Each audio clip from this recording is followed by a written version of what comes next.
Bismillahirrahmanirrahim. Today our discussion topic is polarography. So our next topic is polarography. What is polarography? It is a technique by which we estimate an unknown substance by plotting or drawing a polarograph between the current and potential. Or we can say that it is a voltammetry. We are dropping mercury electrode is the working electrode. यानी ये हमारी एक technique होती है जिसमें हम अपने किसी भी अननोन सब्सटेंस को एस्टिमेट करते हैं. What is voltammetry? A voltammetry क्या होता है? Voltammetry is also used in analytical chemistry, which gives information about the analyte by measuring the current and varying the potential. तो पोलैरोग्राफी को जो पोलैरोग्राफी है ये सिंपली हमारी क्या है? ये सिंपली हमारी एक वोल्टामीट्री है. लेकिन वोल्टामीट्री से डिफरेंशिएट किस तरह करती है? पोलैरोग्राफी के अंदर हमारे पास एक सिग्मोइडल कर्व आती है, जबकि वोल्टामीट्री में हमारे पास एक शार्प पीक आती है. सो सिंपली जो है पोलैरोग्राफी जो है, so it is a technique by which we estimate an unknown substance by plotting or drawing a polarograph between the current and potential. तो यानी इसके अंदर जो सारा खेल है वो करंट और पोटेंशियल का है, और उसमें इलेक्ट्रोड्स हमारे पास कौन से होंगे? Drafting mercury electrode is the working electrode. So what is the principle of polarography? So it is based on the electrolysis of a solution or electrode process by means of electrolysis, which consists of two electrodes. One is the polarizable electrode and the other one is the non-polarizable electrode. What is polarizable electrode? Dropping mercury electrode means such electrode whose potential changes from the reversible value. Non-polarizable electrode, those electrodes whose potential remains constant, does not change from the reversible value. For example, saturated calomel electrode.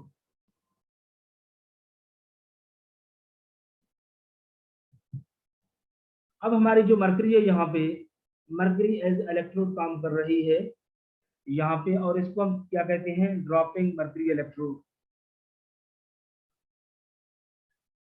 Mercury is used, Hg is used as electrode, or this is known as dropping mercury electrode. Or we can say micropolarizable electrode, या इसको हम माइक्रोपोलराइजेबल electrode भी कहते हैं. इसको हमने माइक्रोपोलराइजेबल electrode क्यों लिया? Due to two factors. Number 1, small surface area. Number 2, due to surface renewable capacity.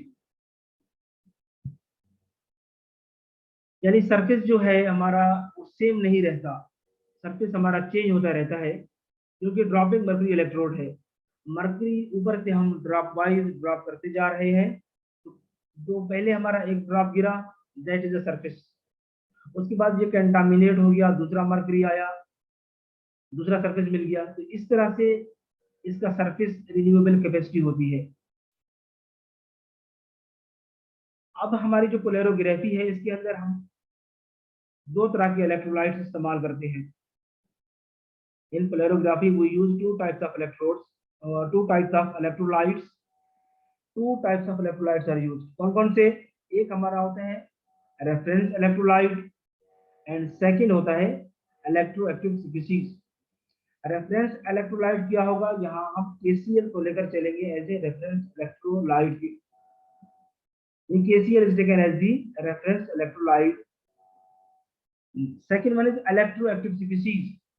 Reference electrolyte के रेफरेंस में हम दूसरे इलेक्ट्रोलाइट की पोटेंशियल और करंट मेजर करेंगे. यानी electrolyte or species which is under observation. Electroactive species is the observable quantity, means जिस species को हम ऑब्जर्व कर रहे हैं. यानी electrolyte or species under observation. For example Pb+2 solution, Pb+2 solution as the electroactive species which is under observation. अब हमारा जो मरकरी है, मरकरी को हमने एज इलेक्ट्रोड क्यों लिया है? Hg as surface renewable capacity. How can we understand this? तो इसको हम अंडरस्टैंड करने के लिए यहाँ मैंने एक छोटा सा फ्लोरोग्राफी का डायग्राम ड्रा किया है। यू कैन सी, ये मेरा कंटेनर है, दिस इज माय कंटेनर। अब यहाँ मैंने क्या लिया है? स्टैंडर्ड कैलोमल इलेक्ट्रोड या saturated calomel electrode which was non polarisable electrode. Standard calomel electrode के अंदर क्या लिया था? मरकरी लिया था और KCl, mercurous chloride and KCl। और ये मेरा क्या है? This one is my test solution. Pb+2 solution is also known as test solution, और इसमें हमने KCl को मिक्स किया है। So this is our test solution. This is mercury and this is also mercury. This is mercurous chloride and this is KCl solution. This side will act as cathode and this side will act as anode. अब जैसे जैसे यहाँ से mercury के drops नीचे आएंगे, जैसे mercury नीचे ड्रॉप करेगा तो यहाँ पर एक सरफेस बन जाएगा। इस सरफेस के अराउंड मेरा Pb+2 आयंस जो है वो डिपॉजिट हो जाएंगे। these black dots shows Pb+2 ions. अब एक ड्रॉप गिरी, उस पे Pb+2 डिपॉजिट हुआ और उस ड्रॉप का काम खत्म। तो नेक्स्ट ड्रॉप इज कमिंग, अब दूसरी ड्रॉप आ रही है, वहां से फिर मेरा Pb+2 उसको उसके अराउंड डिपॉजिट हो जाएगा। तो इस तरह से क्या होता जा रहा है, एक एक नए ड्रॉप आते जा रहे हैं, हमारा Pb+2 उसको डिपॉजिट होने के लिए एक नया सरफेस दे रहा है। इस तरह से नई ड्रॉप आएगी, नया सरफेस मिलेगा और इसको हम कहते हैं सरफेस रिन्यूएबल कैपेसिटी। इस तरह से हमारा जो सरफेस है वो कंटामिनेट भी नहीं होता, so no contamination on the surface. लेकिन जो अदर मेटल्स हैं उनके अंदर ये कैपेसिटी नहीं होती, उनमें कंटामिनेशन इंक्रीज होता है, इसकी वजह से हमारा फर्दर डेपोजिशन वो डिक्रीज हो जाएगा। अब हमारी जो कर्व आएगी करंट और पोटेंशियल के बीच में, कैसी कर्व आएगी? So when the curve is plotted between the current and potential, it would be a sigmoidal curve, and this plot shows the current oscillation corresponding to the mercury drops falling from the mercury. Now you can see what type of curve we have. अब देखिए कि इसकी curve हमारी कैसी होगी।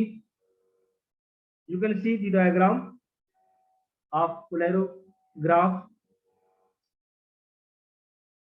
Starting में हमारा almost constant current show हो रहा है, लेकिन करंट हमारा कांस्टेंट है, स्टार्टिंग में हमारा ऑलमोस्ट कांस्टेंट करंट शो हो रहा है। Voltage is increasing, voltage increase हो रहा है, लेकिन करंट हमारा कांस्टेंट है। और यहाँ पर हमारा जो करंट ऑब्जर्व होता है that is called residual current and is denoted by IR from point A to B। Here current is constant but potential is increasing, and this one is known as IR, residual current. Now after certain value of V, sudden increase in current, you can see from the graph from point B to C, sudden increase in current after certain value of B potential, sudden increase in current। ये show कर रहा है कि हमारा जो deposition of Pb+2 है that is taking place, और यहाँ से एकदम हमारा करंट इंक्रीज होना स्टार्ट हो गया है, और ये शार्प इंक्रीज हुआ है, इसके अंदर ये शार्प इंक्रीज हुआ है। और ये एक सर्टेन वैल्यू ऑफ पोटेंशियल पर पहुंच कर फिर ऑलमोस्ट अगेन कांस्टेंट करंट आता है। और अब ये ऑलमोस्ट कांस्टेंट कर्व हमें ये बताता है कि यहाँ पर हमारा जो Pb+2 है that is completely deposited, means in solution के अंदर हमारे पास कोई P+2 आयंस नहीं बचा, तो ये मेरी करंट की वैल्यू होगा, इसको मैं बोलूंगा IL, limiting current, C2D, that is known as IL, limiting current. Limiting current और रेजिडुअल करंट के बीच में जो करंट आ रहा है that is ID, that is ID, and that is called diffusion current.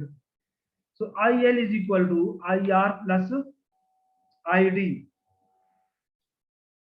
अब हमारी जो कर्व है उसका जो मिड पॉइंट होगा उसको हम बोलेंगे E half, this one is E half.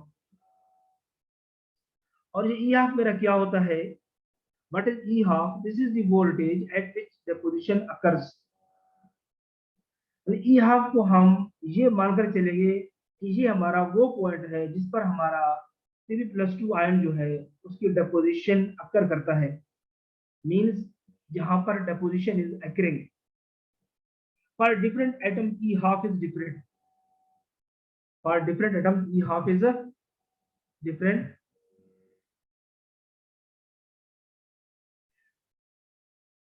E half हमें मिल गया तो इस ई हाफ को हम नोट कर लेंगे, जो हमारी एक टेबल होती है हाफ वेव पोटेंशियल की, वहां से हम ई हाफ की वैल्यू को मैच करवा लेंगे, जिस एटम से हमारी ई हाफ की वैल्यू मैच करती है, means that is our required idea under observation. इस तरह से हम अननोन स्पीशीज का पता कर लेंगे कि कौन से स्पीशीज उसके अंदर प्रेजेंट है। सो सिंपली पोलैरोग्राफी जो है हमारी एक टेक्निक होती है which is used to estimate the unknown substance by drawing a polarograph between the current and potential, and dropping mercury electrode is used as the electrode in this instrument. Dropping mercury electrode जो है also called micropolarizable electrode due to two factors, समान surface area and surface renewable capacity. Now test solution. Two electrolytes are used. Number A, electrolyte under observation or electrophilic, that is P+2 ion solution. Second one is the reference electrolyte, that is KCl. अब यहाँ पे जो main बात है जानने के लिए कि हमारा जो रेफरेंस इलेक्ट्रोलाइट होता है उसकी कंसंट्रेशन जो है हम 100 टाइम्स मोर लेते हैं देन P+2 ion सॉल्यूशन, यानी कि हम KCl एक्सेस में लेते हैं।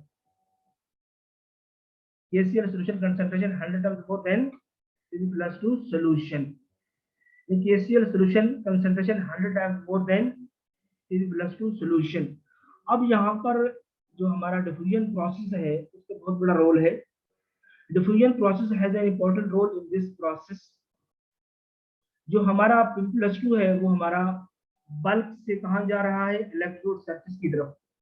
मतलब है सॉल्यूशन है जिसमें मेरा P+2 बल्क में प्रेजेंट है, ज्यादा कंसंट्रेशन में मौजूद है और इलेक्ट्रोड सरफेस पे कम है, और इस प्रोसेस को कैरी करवाने के लिए हम क्या करते हैं, जो हमारा अप्लाइड पोटेंशियल है उसको हम ग्रेजुअली इंक्रीज करते हैं। तो सॉल्यूशन में क्या था, मेरा सॉल्यूशन के अंदर मेरा P+2 जो है बल्क में प्रेजेंट है। अब डिपोजिशन कब अकर करेगा, जब ये हमारा बल्क क्वांटिटी से जाएगा इलेक्ट्रोड सरफेस पे। अगर हम पोटेंशियल को इंक्रीज नहीं करेंगे तो करंट नहीं आएगा, तो पोटेंशियल को इंक्रीज करना जरूरी है। To carry out the process we increase the potential gradually.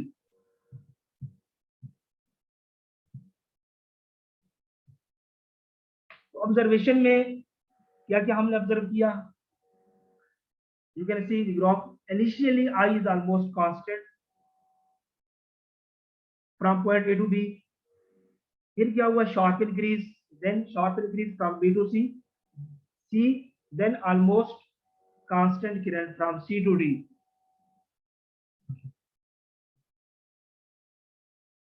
A to B, initially I is almost constant, B sharp increase from B to C, C जो है almost constant current जो है from C to B। अब ये sharp line मेरी क्या होनी चाहिए थी, वर्टिकल लाइन होना चाहिए था, आइडियली स्ट्रेट होनी चाहिए थी, लेकिन ये क्या थोड़ा सा डिक्लाइंड है, जिस वन डिक्लाइन, टेढ़ा है, इसकी वजह से मैं ई हाफ लेता हूँ। ई हाफ क्या था, what is E half, this is the voltage at deposition in occur.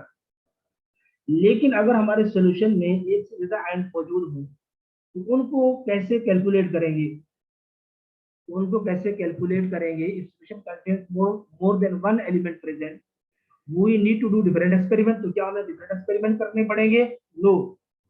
So at one time we can detect multiple ions of species with one experiment only. With one experiment only. क्यों? लेकिन जो ये जो ई half की value होती है वो हमने क्या बताया था, डिफरेंट एटम के लिए डिफरेंट होता है। Number of atoms, number of E half value. अब मैं मान लेता हूं मेरे सॉल्यूशन के अंदर 3 आयन प्रेजेंट है, तो एक ही एक्सपेरिमेंट से हम मल्टीपल आयन या मल्टीपल स्पीशीज को डिटेक्ट कर सकते हैं। जितने मेरे स्पीशीज होंगे उतने ही मेरे ई हाफ के वैल्यू आएंगे। अब नाउ करंट इन सॉल्यूशन। अब सॉल्यूशन के अंदर 3 तरह के करंट होंगे, टोटल 3 तरह के करंट होंगे। Now current in solution, I is equal to ID plus IM plus IC। IC means conviction current. Conviction current क्या होता है? That is generated by the movement of the ions, so this can also be produced by stirring a solution, so this is also called stirring current। अगर without disturbance हम solution को रखते हैं तो उसमें कन्विक्शन करंट रिमूव हो जाएगा। सो to get ID, क्योंकि हमें सिर्फ आईडी चाहिए, diffusion current, so to get ID IC should be eliminated, and to eliminate IC solution should be kept undisturbed। Next one is the migration current, IM। What is IM? Migration current is generated due to the movement of the ions, means cations and anions towards their respective electrode on the application of applied electric field। अब migration current को हम कैसे remove करेंगे? क्योंकि हमने KCL solution in excess ले लिया है, 100 times more than electrophysics। KCl solution is in excess, meaning 100 times more than electrophysics to eliminate migration current। Most of the migration current is carried by the ions of KCl solution। Most of the migration current is carried by the ions of KCl solution। So your net result of the above two processes is that the electroactive species carry only ID। So I is equal to ID।